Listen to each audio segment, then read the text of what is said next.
So my view is that the pace at which DEI is changing within the industry is a relatively stable pace that it's changing at. I think, would we like to see further change and quicker change? Yes, but I think true meaningful change can take generations. So I think we need to keep going at it. I think with sort of the sort of knowledge of what the macro environment is doing, which suggests that D&I is moving backwards a little bit. So I think as an industry, we definitely need to make sure that it's not sort of, 2 steps forward, 10 back constantly. But I think we need to be conscious of performative action and making sure that we're not really sticking at that and just, baby steps constantly will help us to get to where we need to get to. There is a lot of stuff that people see which is much more performative in nature, particularly post the George Floyd movement, and I think organisations felt this incredible pressure to speak. I think what we maybe need to think about is meaningful action and these kind of initiatives not being performative, because if your actions and your initiatives lack authenticity, people can tell, and ultimately we really need to focus on doing the right thing for the right reasons. I think there's been a lot of focus within the industry on ensuring equity in gender.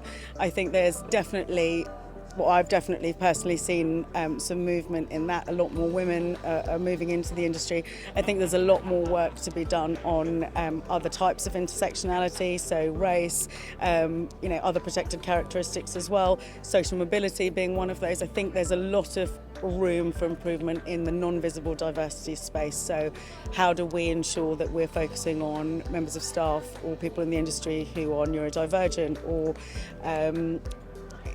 are part of the LGBTQIA plus community, because I think those are really the anecdotal pieces of feedback that I get from a lot of people that I meet in the industry, where there's a lot of noise around it and not necessarily enough tangible focus on those different types of intersectionality. But listen, as a woman, it's great that we're getting more women into the industry. I think it would be great if we could balance all the other protected characteristics as well. In terms of areas that I think need significant change, we need to focus on both visible and non-visible diversity. Social mobility is a really big part of this. It's said to be the golden thread that flows through all of the different types of diversity initiatives and can be a real leading factor in whether people progress through their careers or not. So I think that needs a lot of focus as well. But I think with all of these things, you shouldn't be able to pick and choose which element of diversity you want to focus on. I think it's about the collective sense of belonging that we will and should be bringing to the industry as a whole.